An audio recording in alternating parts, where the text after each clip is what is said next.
தலைமுறை தமிழன் விருதுகள் 2025 வழங்குபவர் ஒன்றிணைந்து கொண்டாடுவோம் மினிஸ்டர் ஒயிட் வேஷ்டிகள் ஷர்ட்டுகள் powered by Lalitha jewellery wholesale விலையை விட குறைந்த விலை வரலாறு காணாத குறைந்த சேதாரம் மற்றும் நம்ம family group your dreams our responsibility வரலாம். அது கார்த்திக் சொல்றது வந்து எதுக்கு இங்க உழைப்பு சுரண்டல் இருக்கு, அவங்களையும் கொண்டு வந்து இங்க வேலை பறிப்பு, அது வேற டிபேட். வாக்காளரா வேண்டாங்க, அவங்க ஏன் தமிழ்நாட்டு அரசியலை தீர்மானிக்கணும்? இது பிஜேபிக்கு நலம் பயக்கும்ன்றதுக்காக இப்படி சேர்க்கிறாங்களான்னு ஒரு சந்தேகத்தில். புதிய தலைமுறை நேர்பட பேசி நேயர்களுக்கு என்னுடைய வணக்கம். ஒவ்வொருவருக்கும் ஒருவர் கருத்து கொள்கை மாறுபட்டதாக இருக்கலாம், தவறு கிடையாது. ஆனால் ஒருவர் தன்னுடைய கருத்தை சொல்லுகின்ற பொழுது குறுக்கே அதை ஏற்றுக்கொள்ள முடியாது, பண்ண முடியாதுன்னு சொல்லக்கூடாது. எவ்வளோ அனுபவம் இருந்தாலும் எவ்வளோ வயதான ஐயநாதனே ஆனாலும் கூட குறுக்க பேசக்கூடாது என்பதுதான் என்னுடைய வேண்டுகோள். ஏன்னா என்னுடைய கருத்து தவறாக இருந்தால் உங்களுடைய சுற்றுல நீங்கள் சொல்லுங்க, குறுக்கிட மாட்டாங்க. வாங்க. அதனால எனக்கு வந்து பேசுவதற்கு அமைதியாக நான் சொல்வது மக்களுக்கு போய் சேருவதற்கு எனக்கு வாய்ப்பு கொடுங்க. பேசுங்க, குறுக்க பேசுனீங்கன்னா மக்களுக்கு போய் சேராது. சரி, பேசுங்க. அந்த மாதிரியான வேலையில நம்ம பண்ணிக்க வேண்டாம். நான் பீகாரை சொல்றேன்னு நினைக்க வேண்டாம். நீங்க இன்றைய தலைப்பு தமிழ்நாடு, ஆனாலும் கூட பீகாரில் வாக்காளர் பட்டியலில் 18 லட்சம் பேர் இறந்து போனவர்களுடைய பேர் இருக்கு. இறந்து போனவருடைய பேர் 18 லட்சம் பேர். எப்படி கண்டுபிடிச்சாங்க? ஒரு நாளுக்கு 3 தடவையோ ஒரு மாதமாக தொடர்ந்து போய் இந்த பிஎல்ஓ என்று சொல்லக்கூடிய அதிகாரிகள் அங்கே சென்று பூத் லெவல் ஆஃபீஸர்ஸ் அவங்க போய் ஒரு வீடாக யார் யார் இருக்கிற எல்லாத்தையும் கேட்டாங்க. அவங்க கேட்டதில் கிடைச்ச தரவுகள் என்னென்னா 18 லட்சம் பேர் செத்து போனவங்க பேர் இருக்கு, அதை நீக்கிட்டாங்க. 26 லட்சம் பேர் வேற இடத்துக்கு மாறி போயிட்டாங்க, அங்கே இல்லை. அவங்க டிரான்ஸ்பர். அப்போ இப்படி டிரான்ஸ்பர் ஆனவங்களுக்கு அங்கே ஓட்டு கொடுக்க முடியாது. அங்க கொடுக்க வேண்டாம், நம்ம அதே பேசல. அதுக்கு இதுக்கு சம்பந்தம் தொடர்பு இருக்கிறது, அதனால தான் சொல்ல வரேன். அந்த 26 லட்சம் பேரை நீக்கிட்டாங்க. இன்னொரு 7.5 லட்சம் பேர், இதெல்லாம் புள்ளி விவரங்கள் அவங்க கொடுத்துருக்கிறது. 7.5 லட்சம் பேர் பல இடங்களிலே வாக்குகளை வைத்திருக்கிறார்கள். பீகாருடைய துணை முதல்வராக இருந்தவர் பீகாருடைய எதிர்கட்சி முதல்வராக வர இருக்கலாம் என்று சொல்லக்கூடிய 2 இடங்களிலே அவர் வாக்கு இருக்கிறது. ஒன்றில் கிடைக்கலன்னு வேற சண்டை போடுறாரு, 2 இடத்துல வச்சுக்கிட்டு ஒன்றில் கிடைக்கல அப்படிங்கிறாரு. இதுதான் பீகாருடைய நிலைமை.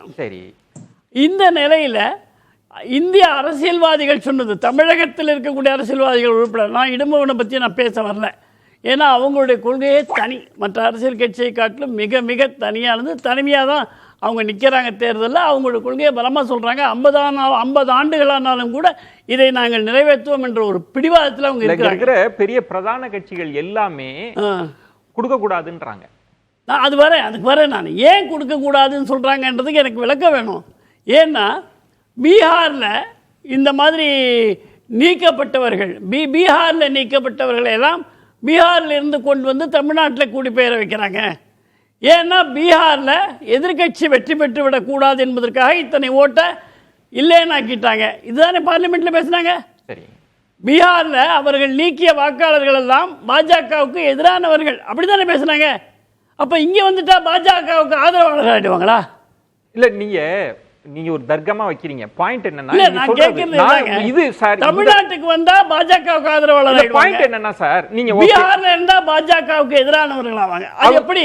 கரெக்ட். இப்ப நீங்க சொல்றது அவங்க யாருக்கு வேண்டுமானாலும் ஆதரவா இருக்கட்டும், எதிர்ப்பா இருக்கட்டும். இங்க என்ன கேள்வின்னா, பாயிண்டடா சொன்னோம்னா, எதற்காக வட மாநிலத்துடைய இங்க வாக்குரிமை அவங்க ஊர்ல போய் போட்டு வரட்டும். அது பெரிய சப்ஜெக்ட். நான் வரேன்.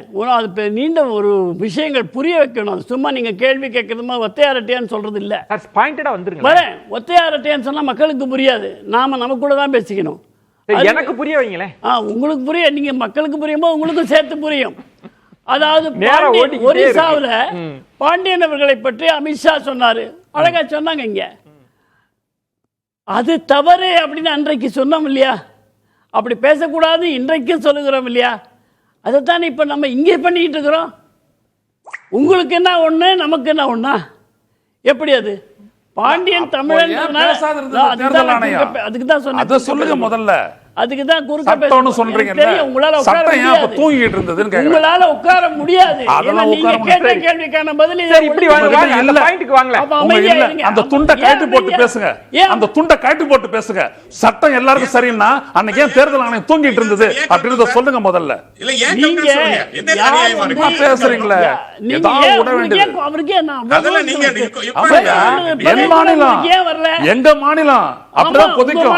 அடிக்க நினைக்கிறீங்க, அதனால உங்களுக்கு கொதிக்கல. இதான் வித்தியாசம். வேற்றுமையில் ஒற்றுமைன்னு சொல்லி பெருமை கண்டவங்க தான் நம்முடைய தமிழ் அரசியல்வாதி. ஆமா ஆமா, நிறைய இப்ப நம்ம மாநிலம் மொழி.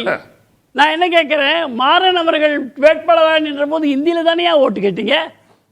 இந்திக்காரங்க உங்களுக்கு தானே ஓட்டு போட்டாங்க. சென்னையில கோட்டையா உங்களுக்கு இருந்து துறைமுகம்ல இருந்து சென்னைக்கு சவுகார்பேட்டை யாருக்கு ஓட்டு போட்டாங்க? திமுகவுக்கு தான் ஓட்டு போட்டாங்க. சும்மா பேசி இதுவரை திமுக தான். இல்ல சார், நம்ம யாருக்கு, நான் அந்த பாயிண்ட்டுக்கே நான் வரல. யாருக்கு வேணாலும் போடட்டும். பாயிண்டா என்னன்னா, நம்ம கொடுக்க கூடாது. இன்னொரு ஒரே கேள்வி சார், இப்ப அவங்க வராங்க, இங்க இருப்பாங்களா இல்லையா தெரியல. இந்த மண்ணின் அரசியலோட அவங்க சம்பந்தப்பட்டவங்களா இல்லையா தெரியல. எதுக்காக அவங்க கொடுக்கணும்? அவங்க மாநிலத்துல போகட்டும், அவங்க போடட்டும், அதை யாரும் தடுக்கலையே. எதுக்காக தமிழ்நாட்டுல கொடுக்கணும்? அவங்க இங்க வந்து குடியிருந்து குழந்தை குட்டியோட இருக்கிறாங்க. ஓட்டு போடணும் அப்படிங்கிறதுக்காக பல வருஷம் இங்க இருந்து வேலை பார்த்து. பல வருஷம் இப்ப இல்லையே, அதுவும் இல்லாம போயிருச்சே. இல்ல, தேர்தல் கமிஷனுக்கு ஒரு வரைமுறை இருக்கிறது. இல்ல, எத்தனை ஆண்டு சொல்லுங்க வந்து நீங்க வந்து உடனே வாக்காளர் பட்டியலில் சேர்த்து ஓட்டு போட்டு உங்க வீட்டுக்கு போயிடலாம்லாம் கிடையாது. அப்படிலாம் கிடையாது. உங்களுக்கு நிரந்தரமான முகவரி இருக்கணும், ஆதார் கார்டு இருக்கணும். இதெல்லாம் 11 இது கேட்குறாங்க அவங்க. அதுல ஏதாவது இருக்கணும். அது ஒரு நாள்ல கிடைக்கிற விஷயங்கள் இல்லை. நாம ஏதாவது பேசணும். தேர்தல் ஆணையர் சொல்றாரு ஒரே நாள் ஒரு பாயிண்ட் எங்க இது வெடிக்குதுன்னா, அந்த அதிகாரி என்ன சொல்றாங்க, முக்கிய பொறுப்புல இருக்கிறவங்க இங்க இல்ல, அவங்க எங்க இருக்கிறாங்களோ அவங்களுக்கான வாக்குரிமை அதை உறுதி செய்வோம்னு சொன்னது தானே பிரச்சனை. நீங்க வந்து வரையறை வச்சிருக்கிறோமா 8 வருஷமா 10 வருஷமா எதுவுமே இல்ல. இல்ல நம்ம ஒரு பாயிண்ட் கொண்டு, இந்த மண்ணோடு இந்த அரசியலோட அவங்களுக்கு சம்பந்தமே இல்ல. அவங்க இங்க வந்தாங்க, நாளைக்கு கூட போகலாம். இப்போ இந்த மண்ணுன்னு என்னுடைய வீட்டு மண்ணை மட்டும் சொல்லலைங்க, இந்த நாட்டு மண்ணை சொல்லணும். இந்தியான்னு ஆமா, இந்த மண்ணுன்னா இந்த நாட்டு மண். யாருக்கும் தனிப்பட்ட மாநிலம் என்பது இந்தியாவினால் பிரிக்கப்பட்டு நிர்வாக வசதிக்காக பிரிக்கப்பட்டது. நிர்வாக வசதி இல்ல, மொழி வாரியா பிரிக்கப்பட்டுச்சு. அது வேற. நிர்வாக வசதிக்கு இல்ல, மொழி வாரியா பிரிக்கப்பட்டுச்சு. மொழி வாரியாக ஏன் பிரிக்கப்பட்டது? அதை படிங்க. நான் படிச்சதுனால சொல்றேன். இல்ல, மொழி வாரியாக பிரிக்கப்பட்டதுன்னா ஆந்திரா ஏங்க ரெண்டா திருப்பி மொழி வாரியா பிரிஞ்சது?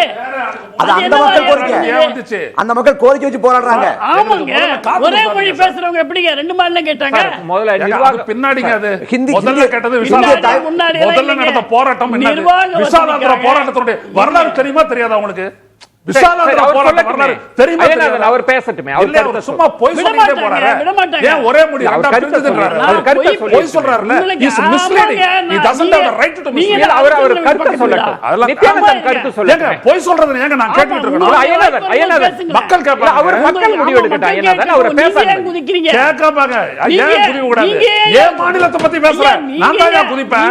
உனக்கு சம்பந்தம் இல்லாத இடம் இது. ஐயா சம்பந்தம் இல்லாத இடம். ஐயனாதன் ஐயா பேசுவாரு. அவர் வேண்டாம், கண்ணியமா நம்ம போவோம். ஐயனாதன் ப்ளீஸ். அவர் சொல்றது இல்ல, கோரிக்கை வைக்கிறேன்னா இல்ல இல்ல ஐயனாதன், பார்வையாளர்களுக்கு நம்ம மதிப்பு தருவோம். நம்ம கண்ணியமா போவோம், ஆரோக்கியமா போவோம். நித்யானந்தம்